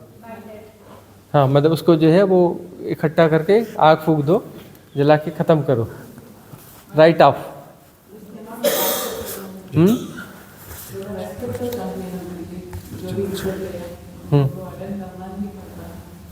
ठीक है, अपनी अपनी प्रायोरिटीज़ हैं, लेकिन जब साधना में हो, जब कोई साधना का अवसर है और वह है तुम किसे चुनते हो, किसे चुनते हो? तुम उसे चुनते हो तो चुनो। और तुमने अपने जन्मों को भी चुन लिया है ना, वह महत्वपूर्ण है, निभाना जरूरी है। निभाओ, जन्मों जन्मों तक निभाओ। अगले जन्म में भी निभाना, उसके बाद वाले जन्म में भी निभाना, उसके बाद वाले जन्म में भी निभाना। तुमने चुन लिया, तुमने सिर्फ वही नहीं चुना, तुमने अपने जन्म भी चुन लिए। तुमने साधना को चुना, मतलब बात पूरी है, इसी जन्म में बात बन सकती है। What if it is father, mother or guru? If it is a father, mother or a guru, the death, then how do you react? वहाँ तो कुछ फलाना ठिकाना होता ही नहीं, मृत्यु यह शरीर की वह शरीर की वह शरीर। ये सारे प्रश्न इसलिए उठते हैं कि भीतर अभी दांव लगाने की क्षमता में कुछ थोड़ी कमी रह गई है। अब अपने आप को भीतर झांक के देखना है। अब ये जो है जन्म जन्म क्यों लेने पड़ते हैं, वही प्रश्न है ना कि चुटकी बजाते ही हो जाएगा, और चुटकी बजाते ही क्यों नहीं हो पाता है? क्यों नहीं हो पाता है? टॉप प्रायोरिटी में है ही नहीं ना। अष्टावक्र को चुटकी बजाते हो जाता है ना, बाकी लोग को चुटकी बजाते नहीं होता। सॉरी, अष्टावक्र नहीं, जनक। हाँ, तो जनक की टॉप प्रायोरिटी है, जनक की टॉप प्रायोरिटी है, तो उसको चुटकी बजाते हो जाता है। हमारी टॉप प्रायोरिटीज कुछ और हैं, ये निभाना जरूरी है, या फलाना जरूरी है, या ठिकाना जरूरी है, वह जरूरी है।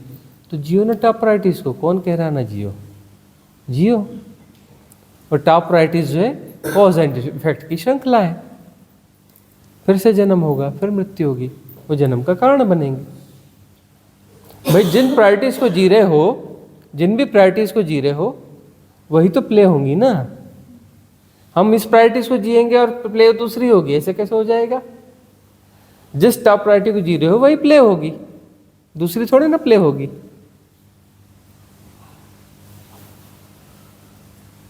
क्या चुन रहे हो? जो चुन रहे हो वो हो गए। तुम जो कुछ हो तुमने खुद चुना है। तुम जो कुछ हो उसके जिम्मेदार तुम हो। तुम्हारी मुक्ति नहीं हो रही, उसके जिम्मेदार तुम हो, कोई दूसरा जिम्मेदार नहीं है। ना दूसरा तुम्हें मुक्ति दे सकता, ना दूसरा तुम्हें बंधन दे सकता। सारे बंधन तुम्हारे, तुम चुनते हो अपने बंधन, तुम अपनी प्रायोरिटीज को तय करते हो, और जो तुम तय करते हो वही तुम वही प्ले होगी। उसके आधार पर ही तुम्हारी आगे की बात बनेगी। मुक्ति तुम्हें चुनी नहीं तो मुक्ति होगी कैसे? और तुम्हारी टॉप प्रायोरिटी है ही नहीं, तुम्हारी मुक्ति कैसे हो जाएगी? करते रहो कर्मकांड, दोहराते रहो, बहुत अच्छी बात है, बिल्कुल सही है जी, करते रहो। तुमको बराबर शरीर दिया जाएगा, जन्म पे जन्म, जन्म पे जन्म लेते रहो, करते रहो, निभाते रहो। अस्तित्व कभी तुम्हें तकलीफ नहीं देगा, तुम्हारे खिलाफ नहीं जाएगा, तुम्हारी फ्री विल के खिलाफ नहीं जाएगा। तुम इधर मरे नहीं कि तुम्हारा अगला बस्ता तैयार है। A for apple, B for boy, अगला शरीर दे दिया जाएगा, फिर अगला शरीर दे दिया जाएगा। चिंता मत करना, इस धरती पे परमाणु बम फट जाए, चिंता मत करना। फैक्ट्री हमारी लगातार काम करती है, हमारी फैक्ट्री कभी बंद नहीं होती, शाश्वत काल से चल रही है। एक धरती नष्ट होगी, हमारे पास अनंत ऑप्शन है। कोई 1000, 2000, 10,000 नहीं, अनंत धरतियां हैं हमारे पास जहाँ पर जीवन है। उधर का स्कूल का बस्ता पकड़वा देंगे, काहे चिंता कर रहे हो? स्कूल का बस्ता बराबर पकड़वाएंगे, चिंता मत करो। जब तक चाहो तब तक, जितने शरीर चाहो उतने शरीर मिलेंगे। लाखों जन्म लेना चाहो, कोई चिंता नहीं, बिल्कुल चिंता मत करना। ये ब्रह्मांड नष्ट हो जाए, ऐसे ब्रह्मांड तो प्रतिक्षण जो है, प्रतिक्षण अनंत ब्रह्मांड पैदा होते हैं, कोई 10, 20, 100 हजार नहीं होते, अनंत ब्रह्मांड पैदा होते हैं प्रतिक्षण। और अनंत ब्रह्मांड प्रतिक्षण नष्ट भी होते हैं, चिंता मत करना।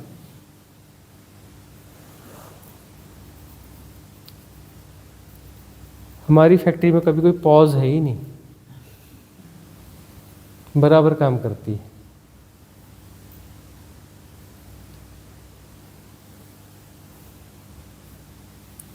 अपना प्ले तुम खुद तय करते हो, अपने अगले जन्म तुम खुद तय करते हो, कोई दूसरा तय नहीं करता, कोई तुम्हें फंसाता नहीं है, कभी कोई तुम्हें नहीं फंसाता।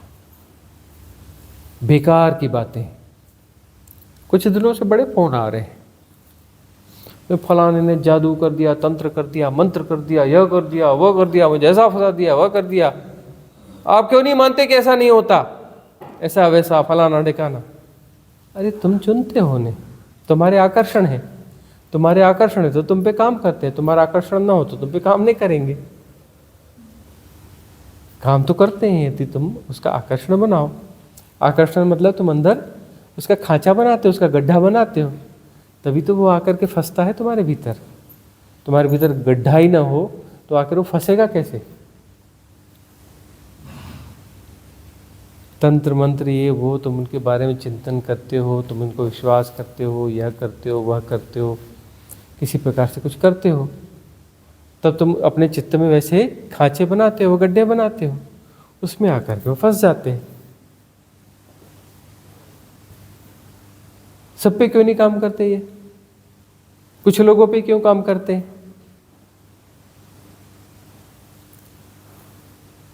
कोई लेडी फोन करके बोलती है कि मेरे पीछे तो ऐसे लगे पड़े हैं, यह है वह है, गुंडों जैसे हो गए हैं, ग्रुप बना कर पीछे पड़े हुए हैं, यह ऐसा है या वैसा है। एग्रेसिवली हमारे ऊपर जो है उसने धावा बोला, जैसे हम उसके जिम्मेदार हो या हमारी ड्यूटी है वो सब करना। सुनना पड़ेगा हमें, ऐसा करना पड़ेगा।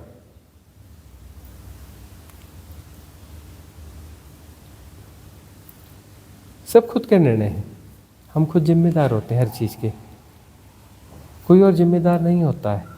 यदि जिम्मेदारी दूसरों पर टालोगे गुलाम बने रहोगे। जिम्मेदारी खुद पे लेना सीखो और तुम ही जिम्मेदार हो। आज नहीं कल, कल नहीं परसों, जब स्वीकार करना हो कर लेना। कभी ना कभी तो मैच्योरिटी आएगी ना, 10 जन्म बाद, 20 जन्म बाद, 100 जन्म बाद, लाख जन्म बाद, करोड़ जन्म बाद, कभी ना कभी तो मैच्योरिटी आएगी। सब जिम्मेदारियां स्वीकार करोगे।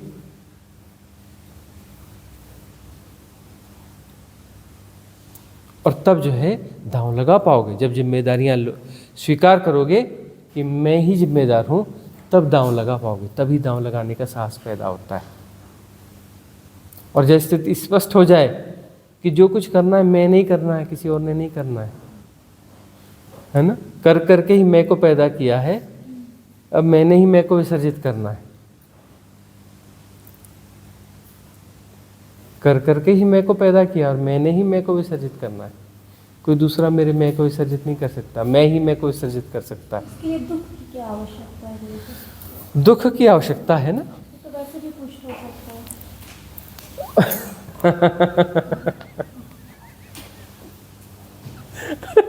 दुख से इतना डर क्यों है अर्चना जी? नहीं, डर नहीं, मतलब उसकी आवश्यकता क्या है? नहीं तो फिर वो जिसके जीवन में दुख नहीं है, इसका मतलब उसकी तो कोई प्रोग्रेस ही नहीं होगी। अरे भगवान बुद्ध कहते हैं जीवन दुख है, जीवन दुख है, आपको तो दुख की आवश्यकता क्या है?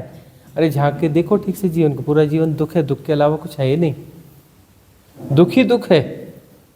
मनुष्य का जीवन दुख है, बाकी जीवों का जीवन दुख नहीं है। दुखी नहीं होना चाहते, पशु हो जाओ, पशु हो जाओ, दुख नहीं होगा। मनुष्य होगे तो दुख होगा, मनुष्य का जीवन दुख है। मनुष्य यानी जिसमें मन आ गया, जिसमें मन आ गया। और मन यानी क्या?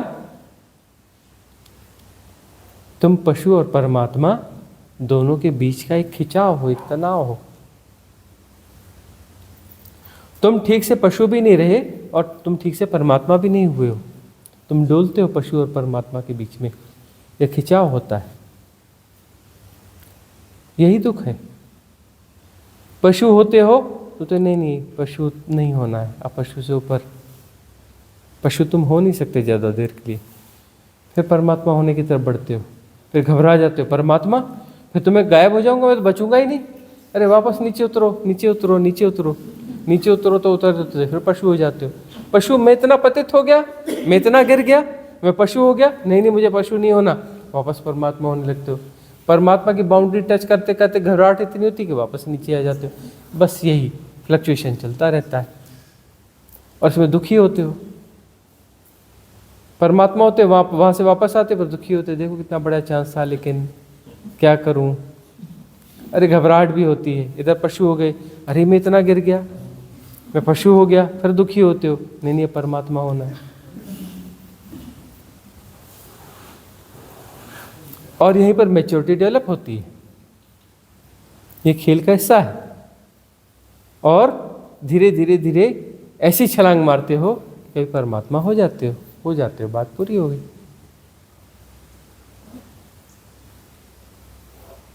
मतलब हम परमात्मा चाहते हैं ना, कौन सा परमात्मा? मैं भी रहूं और परमात्मा भी रहे, और एक ताश की गड्डी हो, रमी चलने दो। भाई मैं भी रहूं और परमात्मा भी रहे, दोनों बैठ के बोर होंगे, तो बोर्डम के लिए कोई तो उपाय चाहिए ना। और रमी से अच्छा तो कोई खेल होता ही नहीं है बोर्डम को खत्म करने के लिए। तो सब कुछ मेटाफिजिकल हो, लेकिन एक फिजिकल चीज जरूर चाहिए, वो है ताश की गड्डी, है ना। वही मुक्त हो गए, परमात्मा भी मेटाफिजिकल, तुम भी मेटाफिजिकल, लेकिन वहां पर एक फिजिकल चीज जरूर चाहिए, वह है ताश की गड्डी, अच्छी क्वालिटी की। जो खराब ना हो। क्योंकि द्वैत को जी रहे हो तो समय को जियोगे ना, समय को जियोगे तो बोर हो गई होगे। डुअलिटी में टाइम होगा ही होगा, और टाइम होगा तो बोर्डम होगी होगी। इम्पॉसिबल कि डुअलिटी और बोर्डम ना हो। देवलोक में देवता भी बोर हो जाते हैं एक समय के बाद में। टाइम जोन थिन होता है उनका, लेकिन एक समय के बाद में वो ही बोर हो जाते हैं, बोर्डम को जीते हैं। इसलिए तो फिर वो नीचे आते हैं, ऊपर से नीचे आते हैं, 3D में आकर फिर जन्म लेते हैं।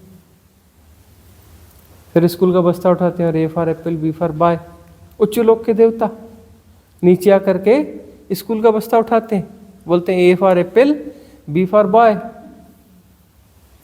बोलते हैं अब गड़बड़ नहीं करेंगे, ठीक से पढ़ेंगे। हाँ, स्कूल का बस्ता बड़ा संभाल के आते हैं, इस बार पूरी किताबें ठीक से पढ़ेंगे।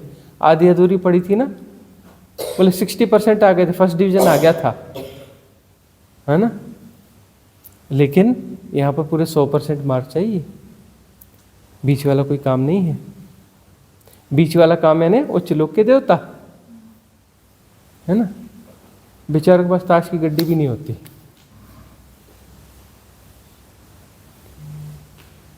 रम्मी का खेल भी नहीं आता उनको, बड़ी मुश्किल में है। क्या करते रहते हैं गुरुजी?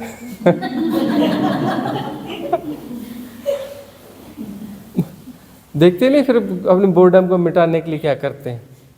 बोले फलाने ऋषि पत्नी के पास आ गए,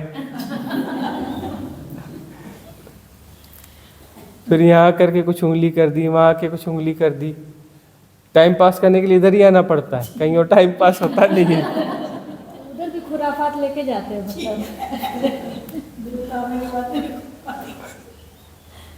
वहां से यहाँ आया है पृथ्वी पर, उंगली करने वाला वहां से ही आप।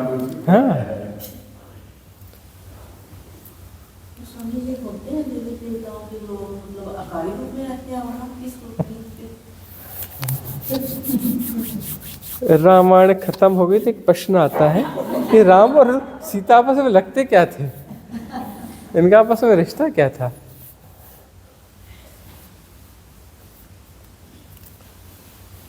पिंकी जी, पुराने जो डले हुए ना वीडियोस 650, उनको वापस सुनो फिर से, दोबारा सुनने की जरूरत।